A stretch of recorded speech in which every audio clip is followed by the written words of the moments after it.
we can kind of just pick up where we left off. And now you can see the amazing mural that I was describing before by Jade Cruz. Again, it's an artist's rendering. So this hasn't been created yet, but it should be, they're going to start. So here it is, again, Jade Cruz.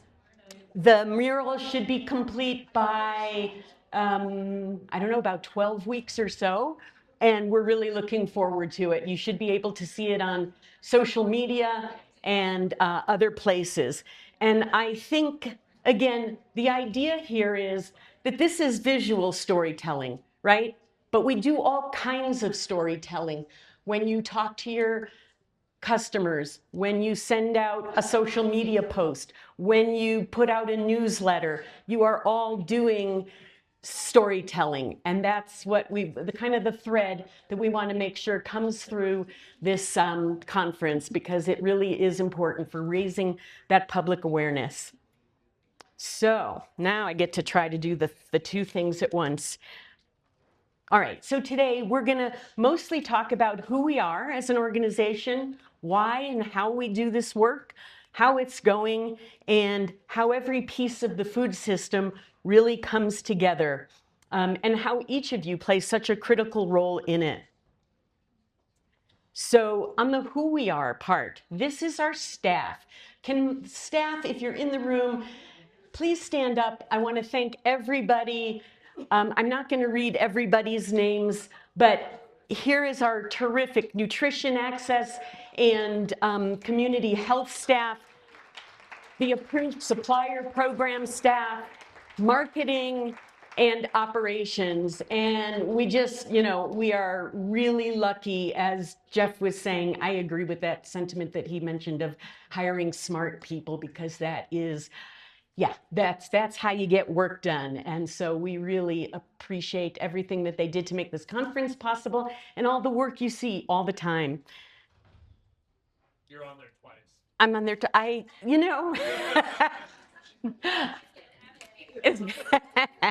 I'm everywhere. So our board of directors, many of these folks aren't in the room today, but some of you are. Josh, Cindy, the Rosaleses. I think Bill couldn't be with us today. He was here yesterday. Contessa will be here later. If you're on the board, please stand up. Okay. Awesome group, really awesome group of people who are kind of the guiding force. They are there. We have a system of policy governance, and they are really, they're just wonderful individuals involved in this, in all sectors of our work. So you can read about them in our program guide as well.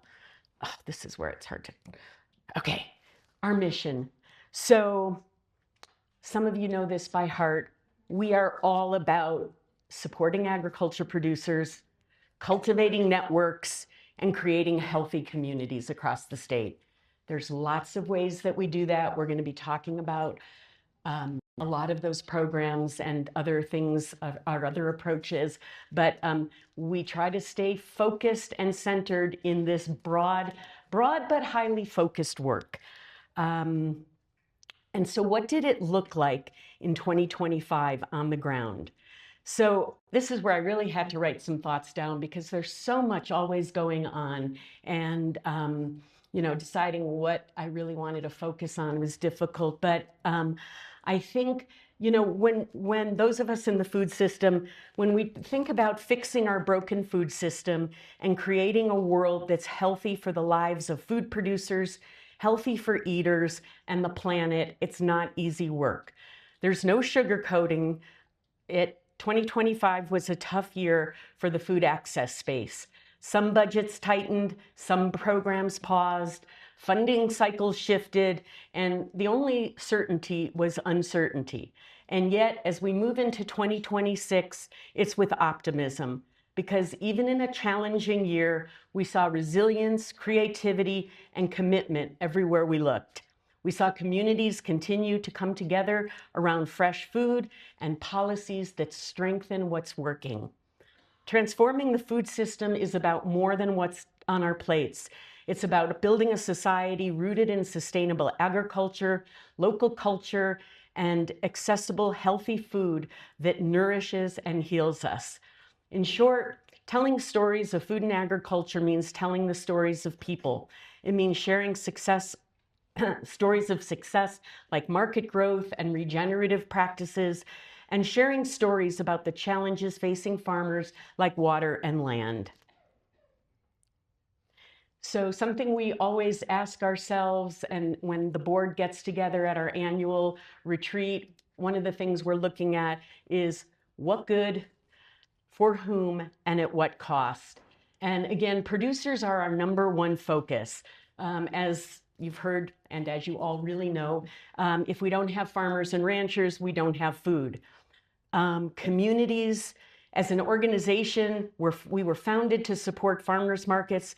We understand that every community has different assets, different needs, and different challenges, but every community shares a need for good food and well-being. Local economies are critical. To stay in business, farmers need to earn a fair wage, which in turn is recirculated in their communities. Every dollar spent on local food returns around $1.60 to $1.80 back into the local area. And the environment. Farmers are some of the best land stewards around.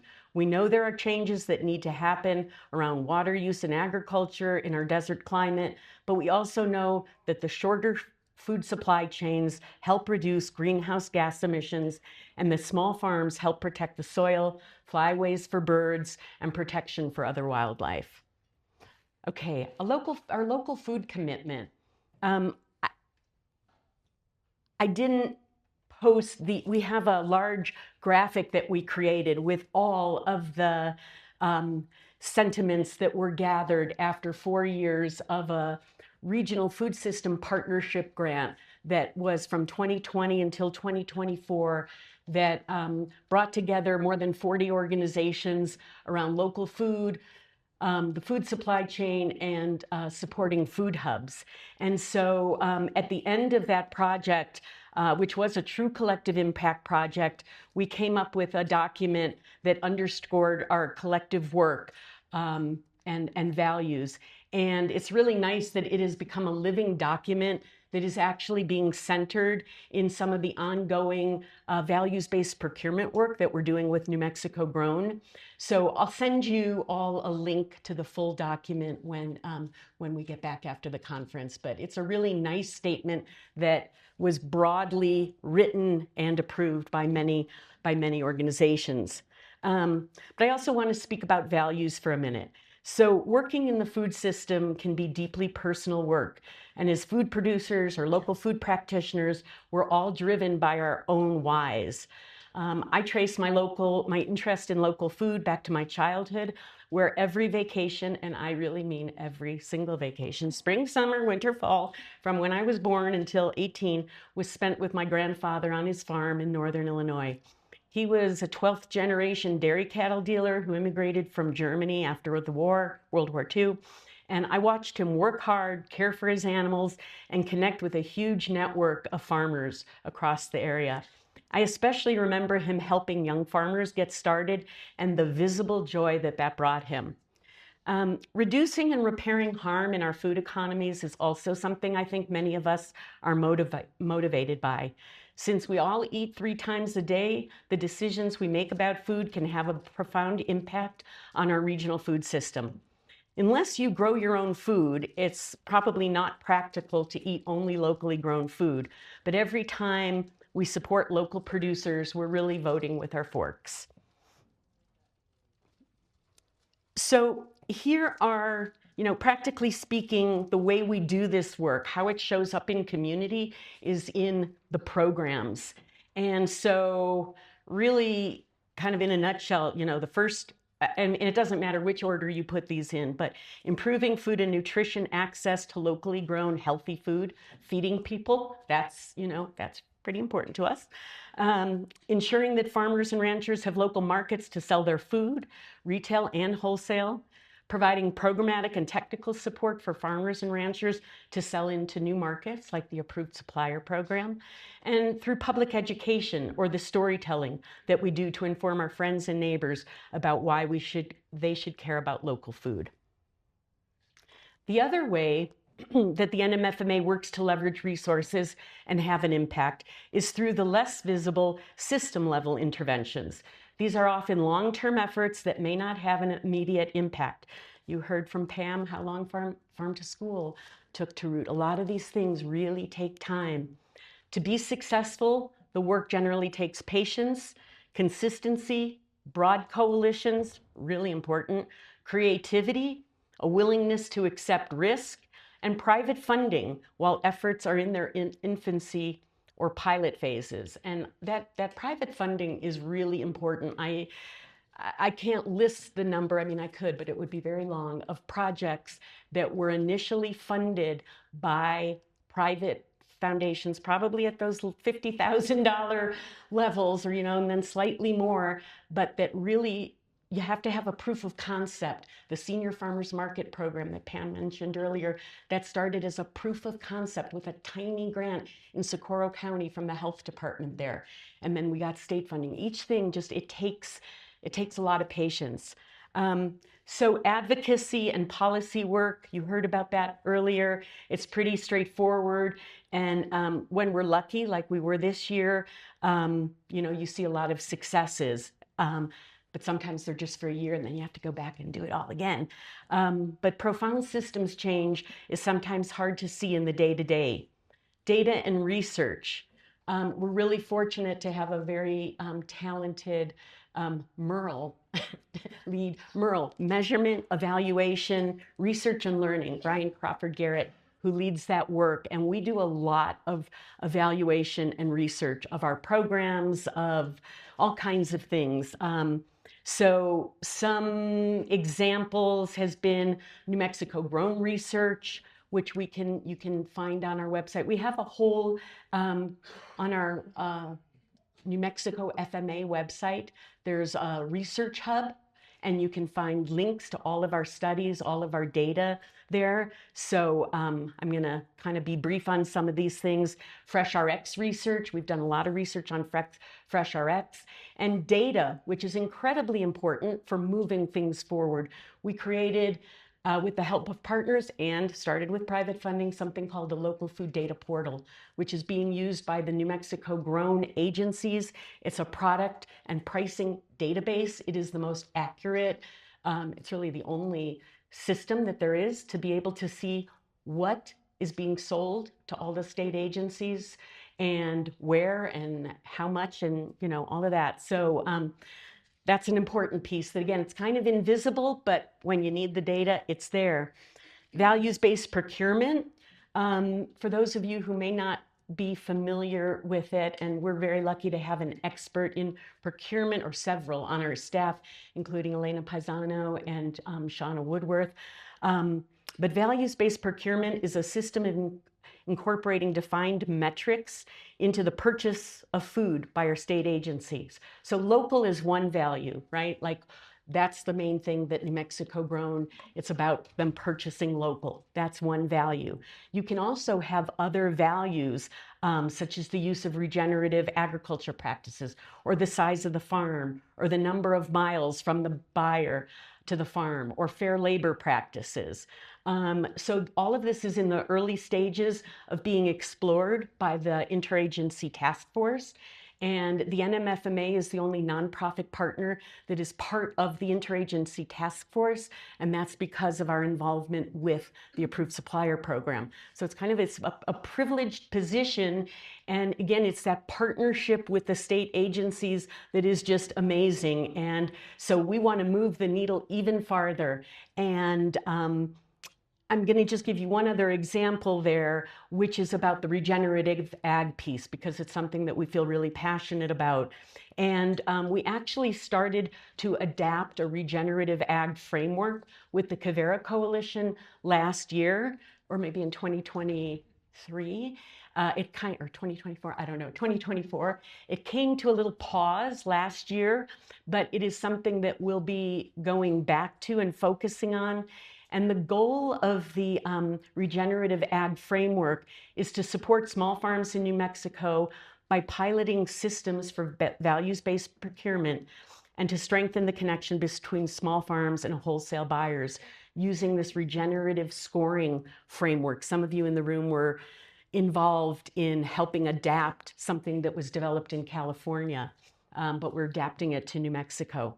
So we're really looking forward to getting back to that work. And again, it will be another metric that we hope will be incorporated into the purchasing by New Mexico grown buyers. And then value chain support. There's a lot of things happening with a lot of acronyms, like the Economic Development Department, EDD, has an HFFF, Healthy Food Financing Grants, which are all about supporting retail and the middle of the value chain. The Department of Agriculture, I think the RFSI did that. Is that still happening? I don't know if that went away. Went away? It went away, never mind. That was one of those policy shifts from DC last year. But there's a lot of ties to working around value chain support. So yeah, this is kind of the invisible stuff, but that's happening behind the scenes, trying to move that needle, the long-term needle about shortening the value chain.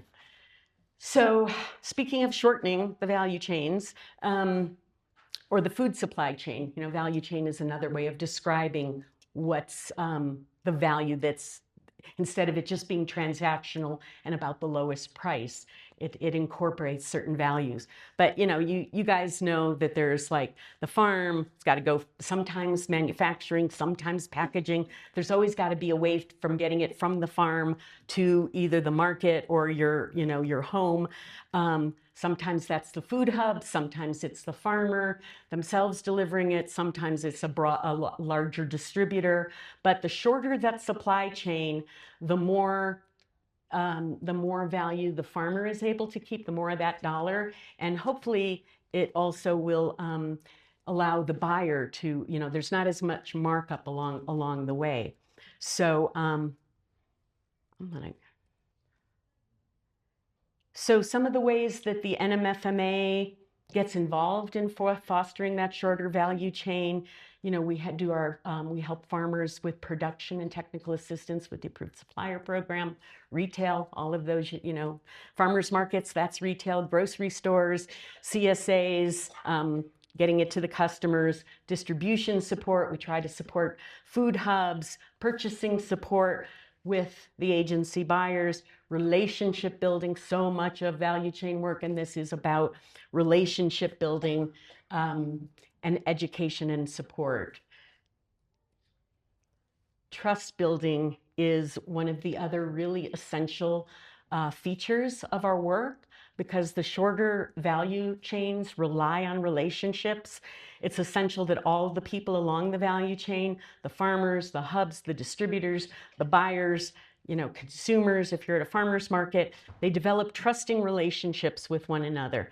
And that was referenced, by Secretary Whitty earlier, our relationships with the agencies, their relationships with their buyers. I mean, there are just these huge networks, but it comes down to people so often. Because what is being sold is ultimately not a commodity. Relationships are and trust are essential for creating a different kind of value. They may not be the least expensive strawberries or squash that you can buy, but in addition to the food tasting better, buyers get the additional benefit of knowing who their food dollars are supporting. It's an important part of the story that needs to be told over and over again. Right, going back to this storytelling. I know I'm going to beat it like a dead horse, but how do we build? It's really an essential question that I've been asking myself for 20 years. But like, how do we build trust in today's food system? Right, this is what we want, and how do we build that trust across the board and across the broad spectrum of our work? So this is a really lousy graphic, because the ones from the internet that show really all the complexity of a big food system, they're so complicated that, you know, you wouldn't even be able to see all the pieces. The main point that I wanted to stress here was that even though we talk about this value chain or, you know, a supply chain of getting food from the farm to the people who are going to buy it, that is really nested within this much, you know, the world that we live in, which is obviously far more complicated. And you've got, you know, the human and natural world, political, social, biological, economic systems, they're all intertwined. And so, you know, I think when sometimes we feel overwhelmed, or maybe I'm speaking for myself here, but, you know, or you feel stymied by the prospect of trying to make systems change, that's why. It's because we're just one part of this much bigger system.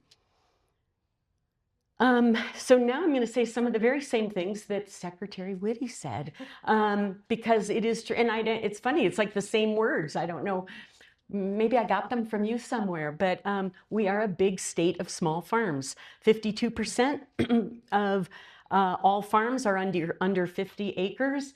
And I think you heard Secretary Whitty say 500 acres, because I think USDA's definition, and Jason or somebody else will correct me, USDA's definition of a small farm is like under 500 acres, right? We have, yeah, 32% of ours are 1 to 9 acres, totally different scale.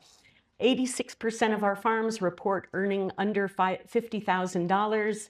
And that concurs. This is, again, that same 2022 ag census data, but those numbers concur with things we found when we survey our double up food bucks producers. So must be true. So here's the other stat that we love. But, you know, in 2017, only 6% of sales were direct from farmers. And they include that to be including institutions, and it went up to almost 10% in well, they report it in 2024, and it's 2022, and you have to wait so long for the next census, but that's a really important gain. And so what does that look like in New Mexico?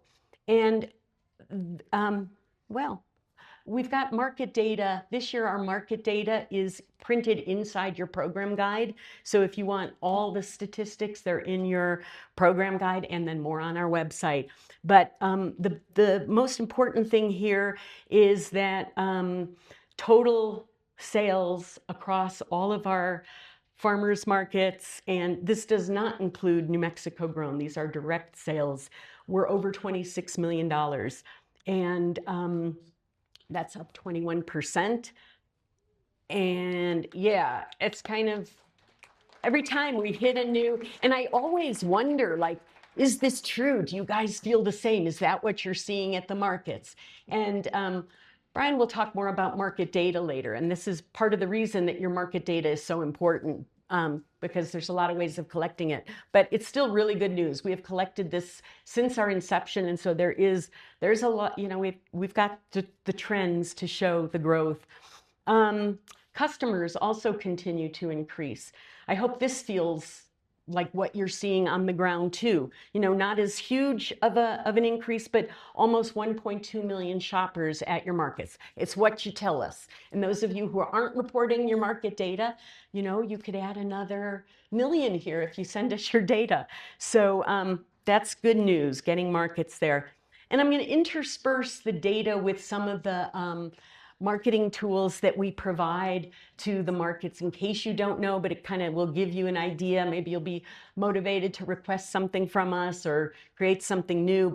And Mark Chamberlain, who's our content and creative director, is really a very talented designer. And so anything that you see that looks good is his work. But, you know, I think that's the sign from the Cedar Crest market over on the, yeah, it says Cedar Crest. It must be so. And, you know, signage. We do a lot of social media. That'll be picking up again soon. But, you know, again, getting that word out, really showing off. We almost have too many stories to tell. We'll talk more about marketing your market specifically tomorrow in the Friday session, but during August, our Local Food Connects month, we had these boards that we sent to all the market managers. It was a really great promotion because it was very low tech. Markets are low tech, right? You don't want to have to, it was easy, and we got great feedback, and it was really fun to be able to show who's shopping at market, why they love local. Graphics, we've got all kinds, we've got libraries of graphics that you can use. Some you'll see on our website. Again, there's a resource page, a market manager tools and resource.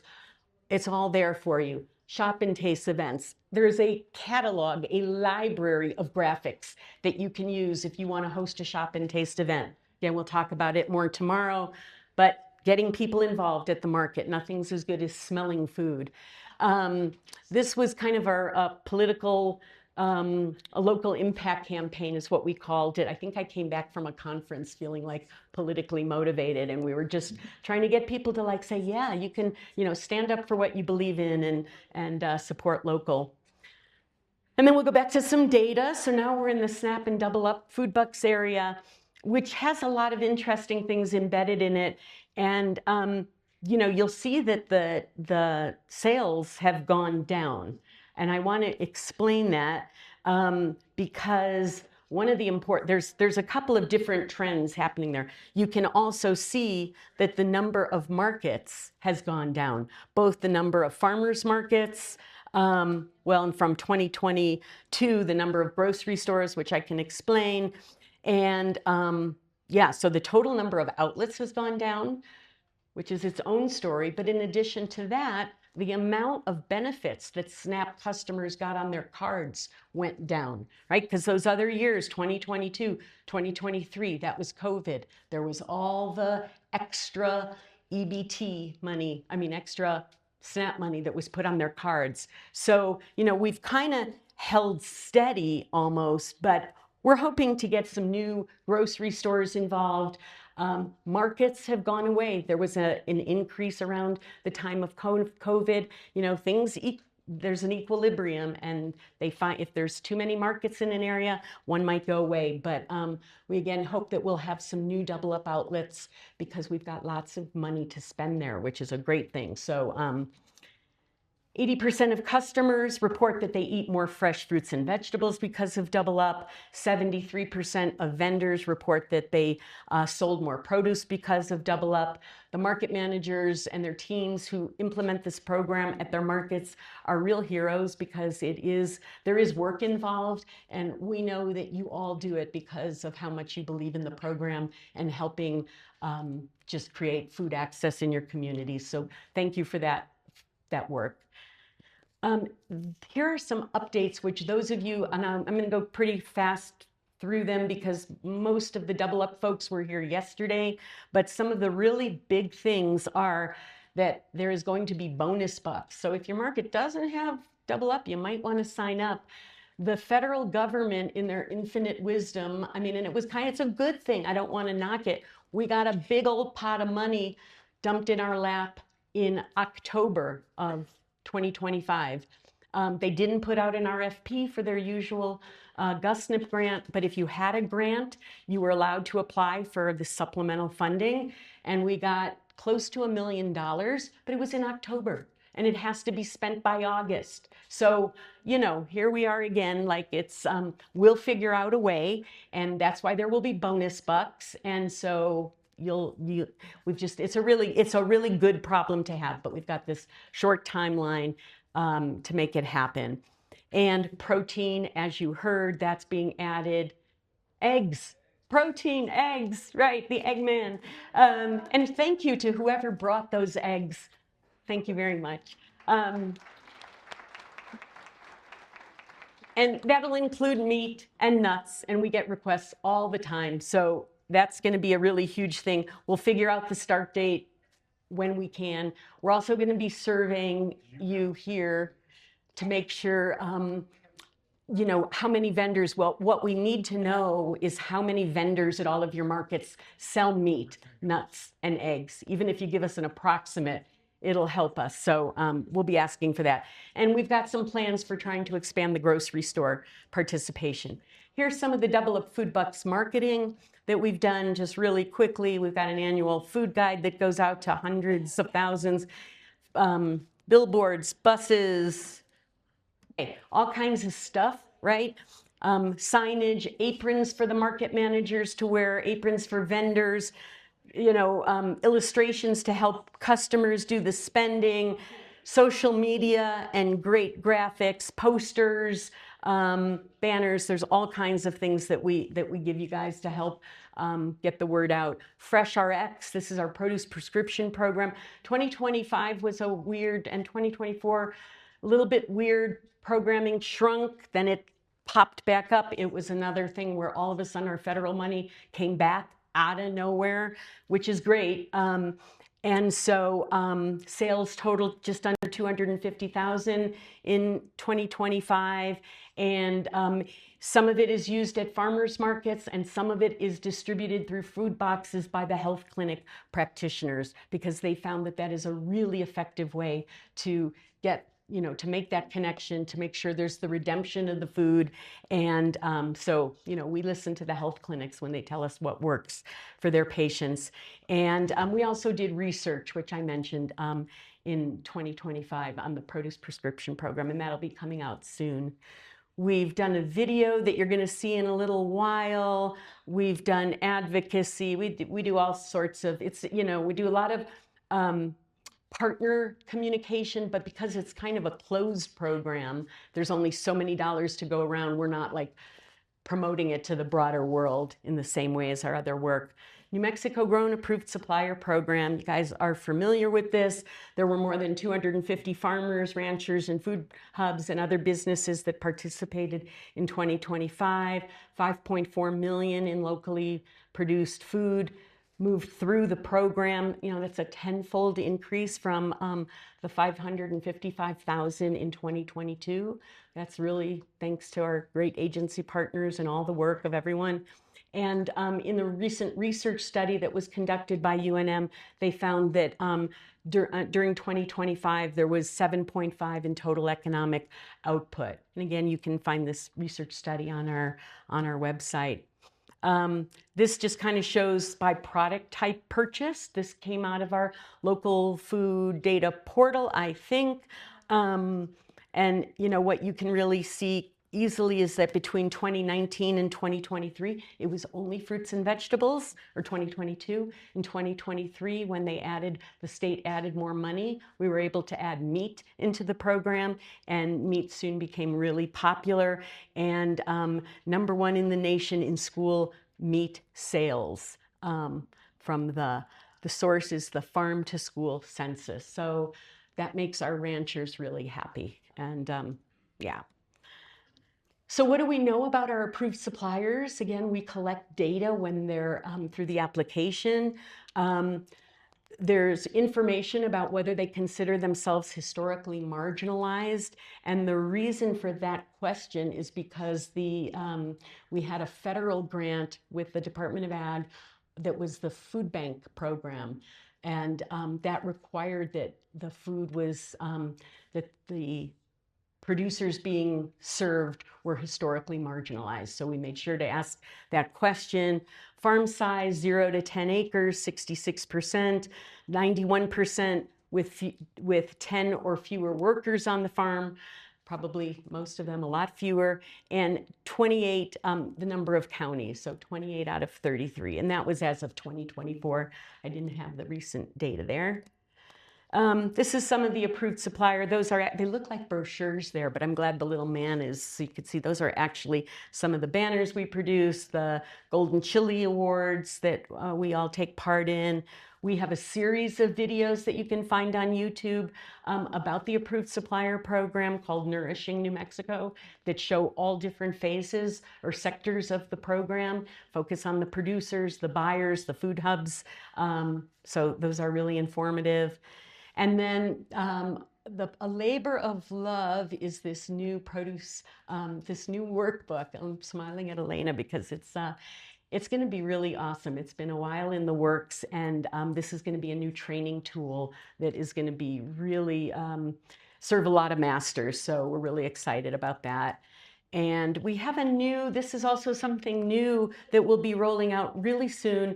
It's an online resource producer toolkit that will be an interactive, it'll be kind of like Reddit. I don't know if people use Reddit here where you can make comments, but it's meant to be, there's topics. I don't know if that might be, I can't really see if that was just Greeked in from the original mock layout, but there's a lot of different topics that are of interest to farmers.